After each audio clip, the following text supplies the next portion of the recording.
Depuis ma jeunesse, j'étais un enfant introverti et angoissé. J'avais la difficulté de faire connaissance avec des étrangers. J'avais souvent peur de commettre des actions qui ne sont pas moralement bien. J'étais insécure par rapport à mon apparence physique et beaucoup plus. Malheureusement, ces sensations persistent jusqu'à présent. Puis d'année en année, ça devient plus sombre. C'est la raison pour laquelle j'ai créé une série de balados documentaires à ceux et celles qui ont ou souffrent d'une mauvaise santé mentale. Il est divisé en 3 épisodes. La première portera sur l'école, la deuxième sur les réseaux sociaux, puis la dernière sur la transition vers l'âge adulte. Je vous invite à me rejoindre dans une aventure assez intime et personnelle qui pourrait revivre vos traumatismes passés ou présents. Au contraire, mon intention est que les personnes ne se sentent pas victimisées lorsque les histoires des intervenants sont abordées dans cette série. Ensuite, j'aimerais que les auditeurs et auditrices comprennent les répercussions qui suivent d'une mentalité négative.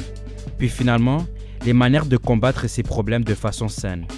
Tout cela avec l'aide de témoins qui ont enduré cette souffrance, puis 2 professionnels, une thérapeute et une travailleuse sociale, qui apporteront leur compréhension sur le sujet.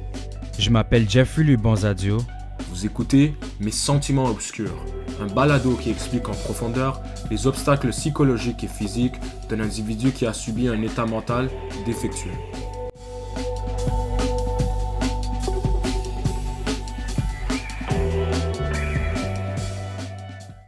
Pour être honnête, je n'ai jamais pris le temps de penser à faire une telle chose pareille, de me mettre vulnérable et partager mes expériences personnelles sur un balado.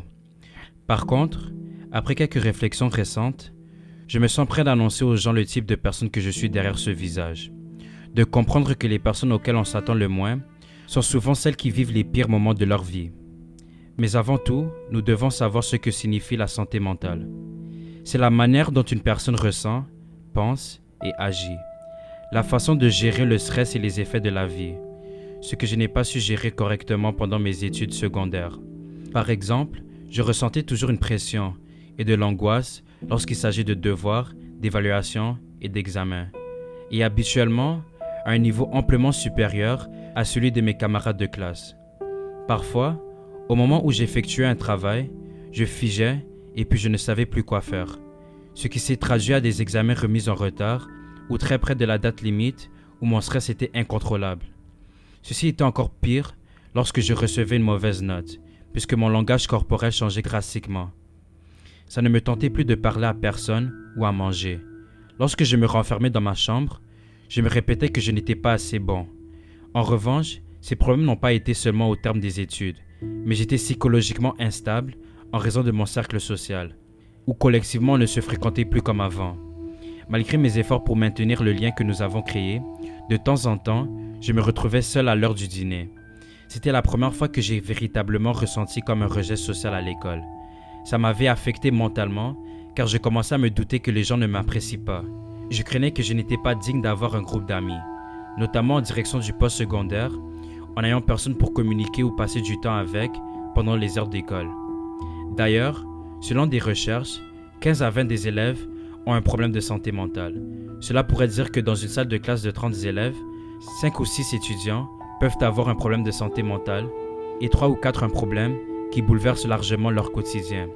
Les problèmes de santé mentale les plus communs sont les problèmes d'anxiété, comportementaux, d'humeur et toxicomanie, dans lesquels mon premier témoin et grand ami faisait partie des 15 à 20%.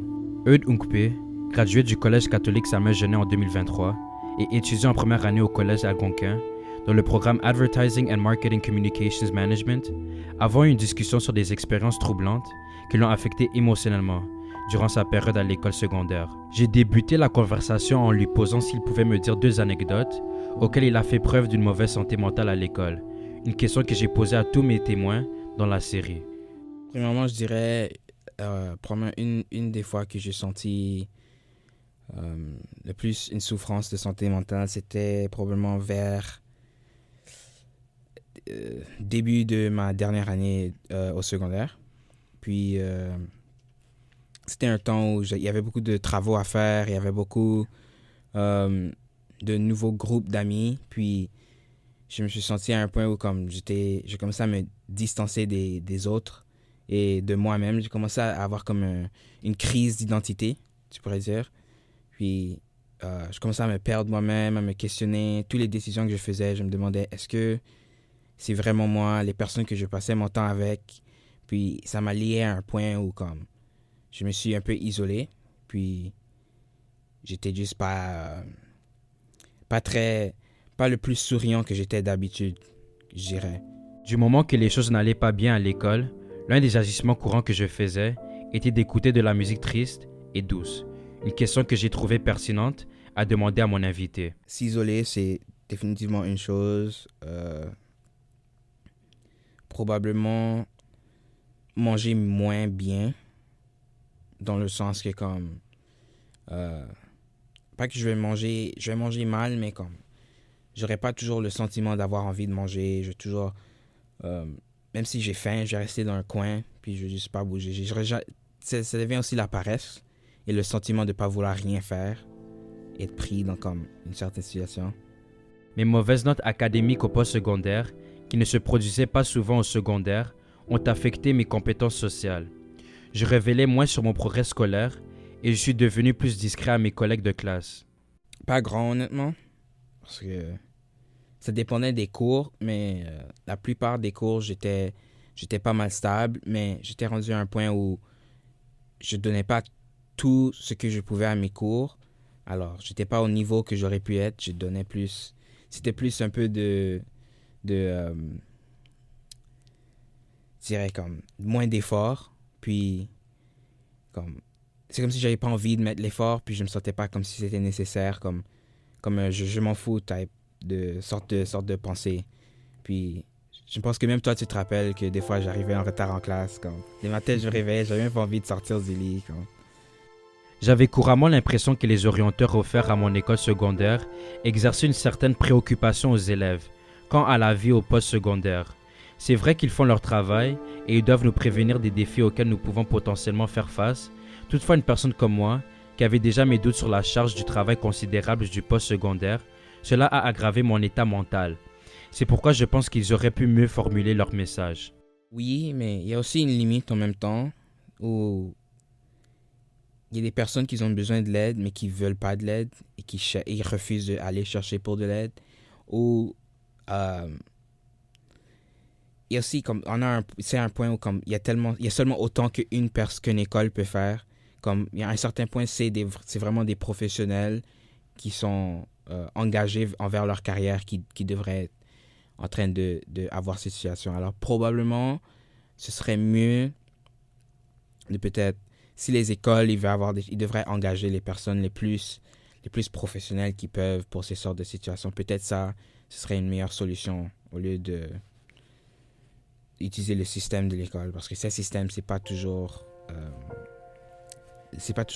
fonctionne pas toujours le mieux pour les élèves.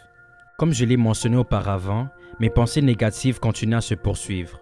En plus, avant le commencement de ma première année au post-secondaire, je me suis donné comme objectif de changer la façon que je raisonnais, d'être plus positif et m'encourager davantage. Malheureusement, il paraît que ma mentalité dégradante est ancrée en moi et je n'ai pas encore de solution pour inverser la tendance. Probablement les intervenants dans ce balado peuvent me donner les réponses essentielles pour résoudre mon problème. Pas aussi pire, mais ça m'amène à ma deuxième anecdote qui est que à ce point ici que je suis à l'école, quand le travail c'est constant, il y a plein de choses qui vous envoient, il y a plein de choses qui vous donnent, ça devient stressant à un point où comme t'es fatigué, t'en peux plus, tu vois. Alors c'est comme quand il y a tellement de choses qui viennent, t'arrives à un point où comme t'es brûlé, t'es plus capable de faire certaines choses, puis quand t'es à ta limite, t'es à ta limite. Puis si tu continues, même quand t'es à ta limite, c'est là que ça commence à impacter la santé mentale. Tu peux voir ça même dans d'autres élèves quand ils viennent à l'école, souvent, tous les jours, chaque classe, la plupart du premier semestre, puis ensuite là, vers la fin du premier semestre, puis le deuxième semestre, ils sont pas souvent là ou ils viennent plus, puis ouais, certaines choses comme ça. Bon, je n'ai pas besoin de chercher plus loin que mon ancienne thérapeute.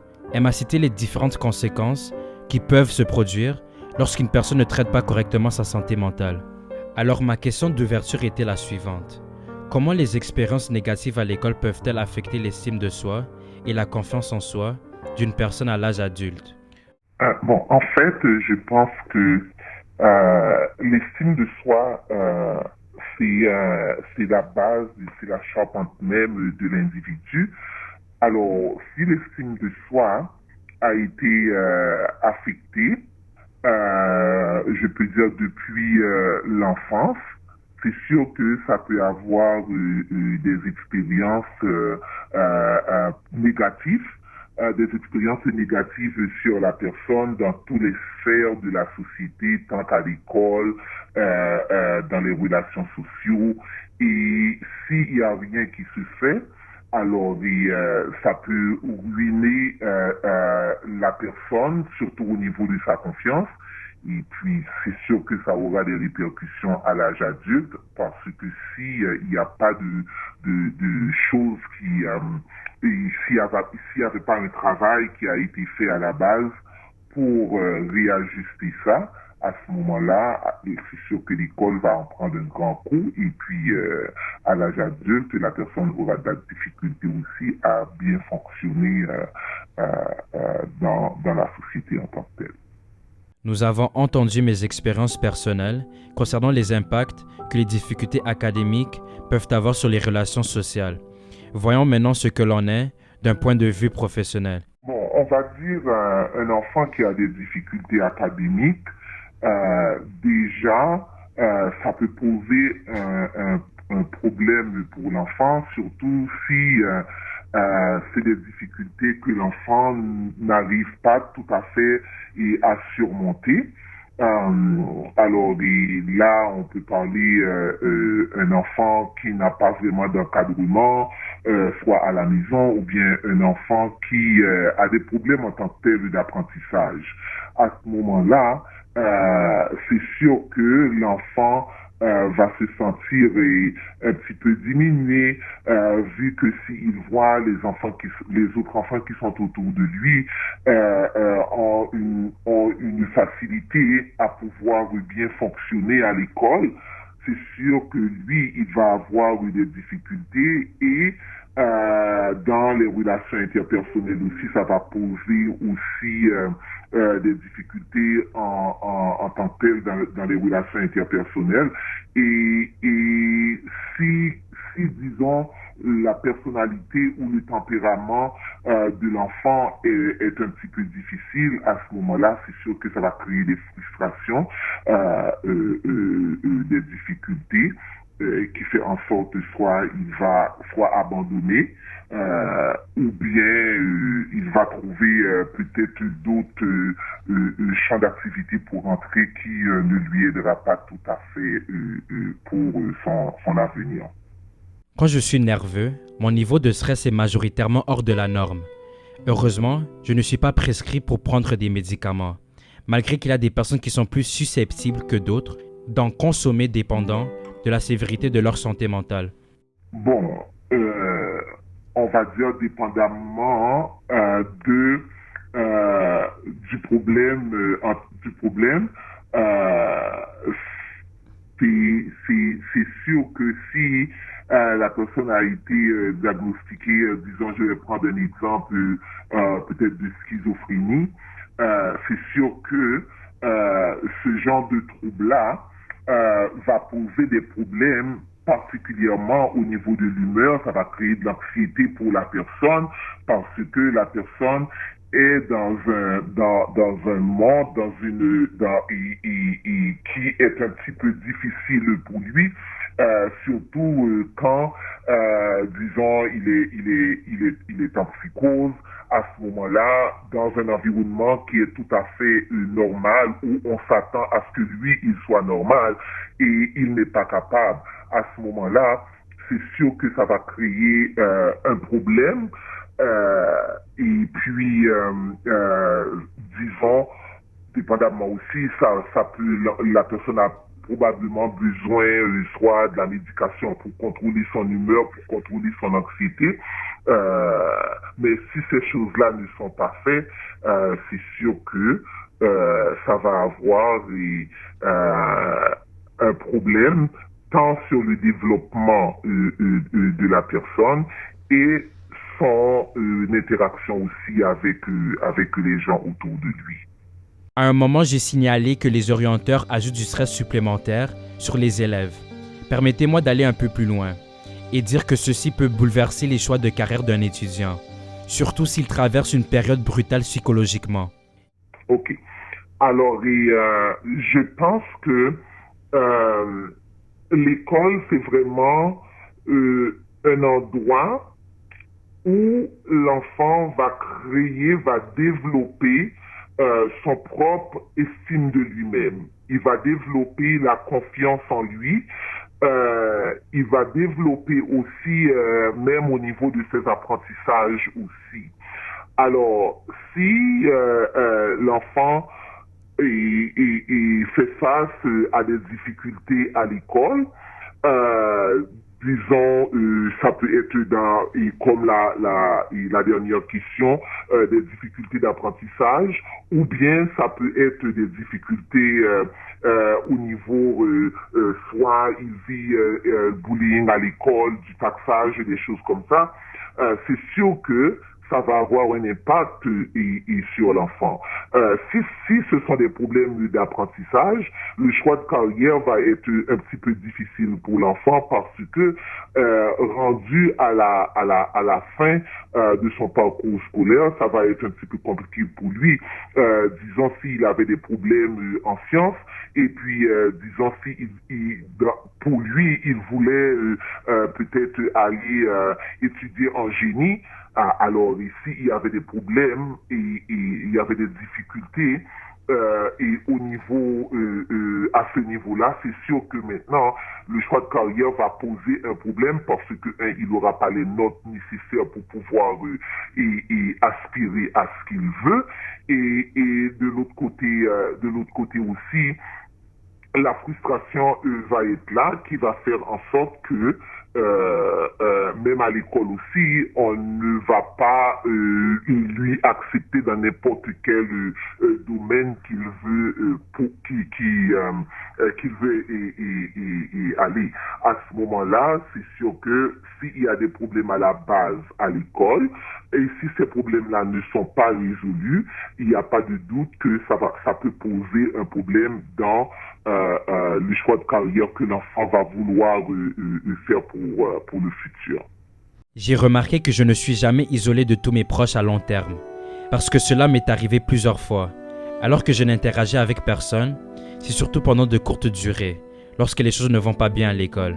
Étant donné que j'ai grandi en étant une personne timide et nerveuse, cela m'a empêché d'envisager d'entrer en relation avec quelqu'un, pour le moment. De plus, je suis sincèrement inquiet de commettre les mêmes erreurs que j'ai faites à l'égard de ce sujet il y a quelques années passées. Pour cette question, on va dire, un enfant a besoin de tout un système pour pouvoir évoluer, pour pouvoir grandir, épanouir. Alors, si l'enfant vit dans la solitude, dans l'isolement, il y a des problèmes probablement qui sont à la base, qui ne sont pas résolus. Et c'est sûr que l'enfant amène ces problèmes-là à l'école.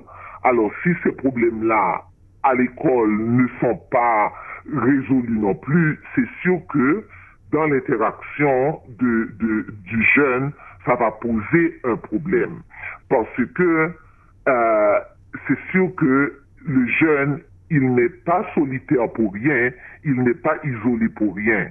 La plupart du temps, ce sont des messages aussi que la personne donne de façon pour pouvoir dire il y a quelque part ici, j'ai besoin d'aide. À ce moment-là, si il n'y a pas de solution qui arrive pour lui, c'est sûr que dans les relations avec les autres, ça va apparaître.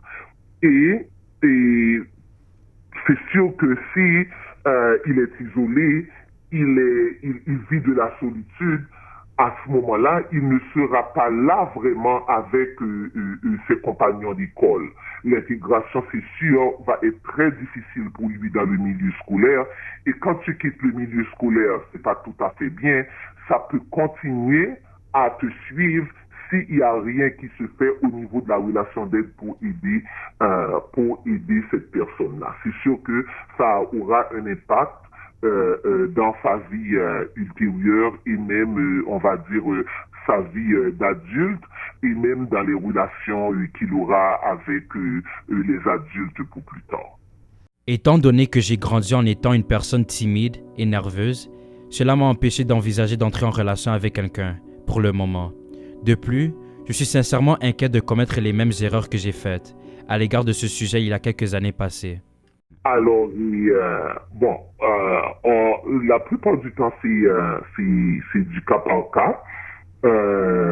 C'est du cas par cas parce que chaque personne est unique. Mais si il y a à la base un problème du sentimental, les effets vont être énormes sur la personne. OK? Et la plupart du temps, là où on va voir des impacts en premier, c'est sur la relation avec les autres. On va vite voir que probablement la personne a de la difficulté à entretenir des relations saines avec les autres. Ça dépend aussi, comme j'ai répondu dans une question avant, l'humeur de la personne peut changer d'un moment à d'autre et la personne avec qui il interagit, qui ne comprend pas tout à fait ce changement-là aussi, ça peut apporter des problèmes dans la relation. Alors, les effets et sur cette personne-là sont aussi énormes.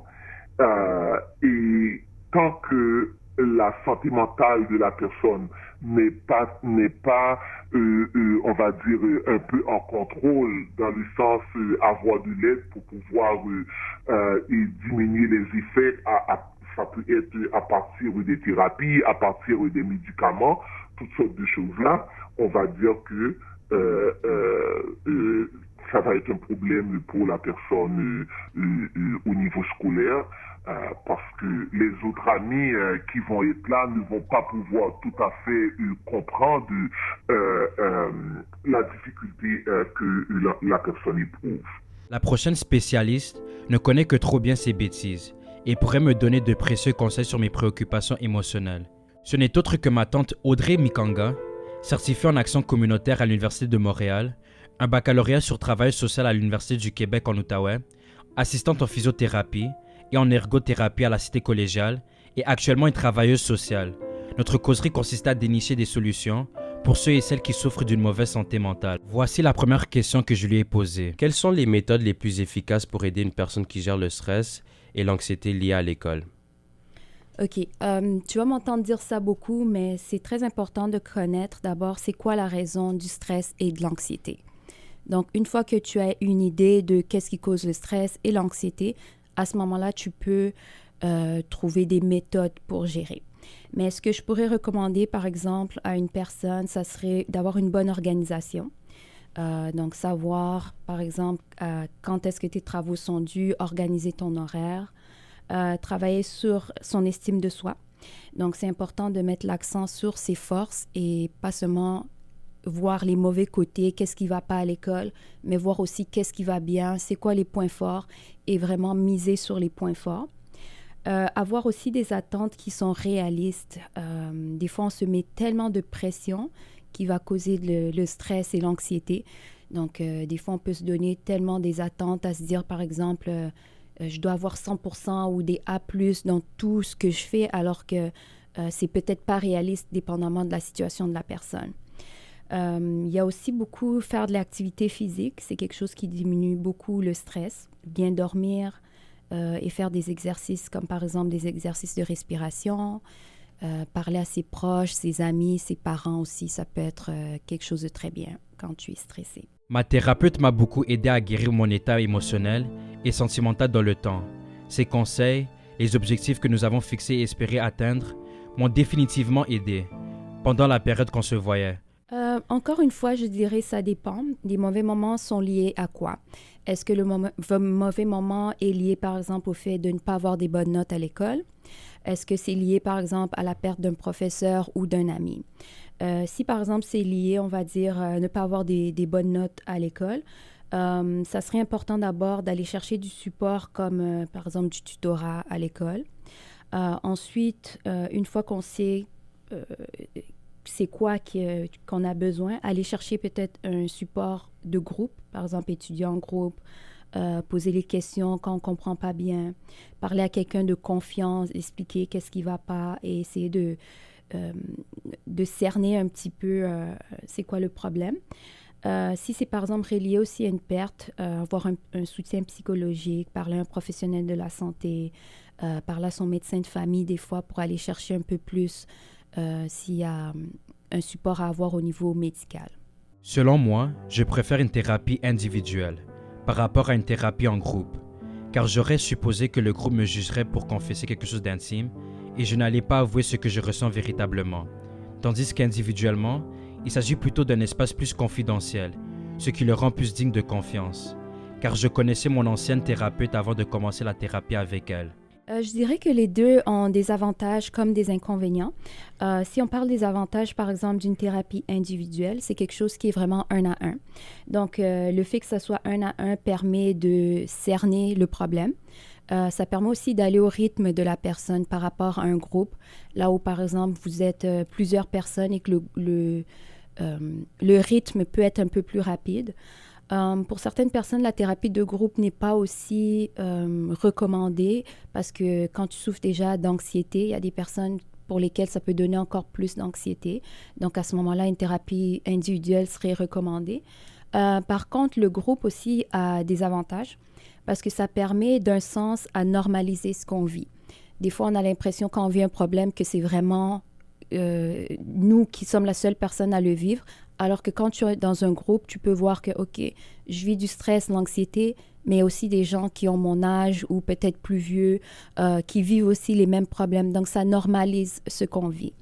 Ce que ça fait aussi en groupe, c'est que ça permet de donner aussi un sentiment d'appartenance.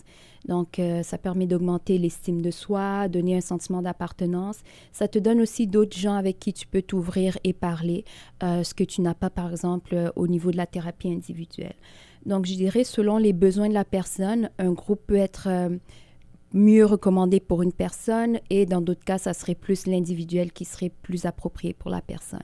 Il est vrai que sélectionner des chansons tristes pour se sentir mieux, quand on est dans un mauvais état d'esprit, n'est pas vraiment bénéfique. Néanmoins, je trouve que c'est relaxant, notamment quand les rideaux sont fermés et qu'il fait noir dans la chambre. Encore là, ça dépend. Je dis beaucoup cette réponse-là parce que tout le monde est tellement différent. Donc, quand tu vois quelqu'un pour une thérapie, on y va vraiment selon qu'est-ce que la personne aime. Je peux recommander, par exemple, des techniques de respiration. Je peux recommander la méditation. Pour certaines personnes, le massage peut être quelque chose qui les relaxe. Pour d'autres personnes, par exemple, prendre un bain chaud. Voir aussi qu'est-ce que la personne aime, qu'est-ce qui rend la personne bien, qu'est-ce qui tranquillise la personne.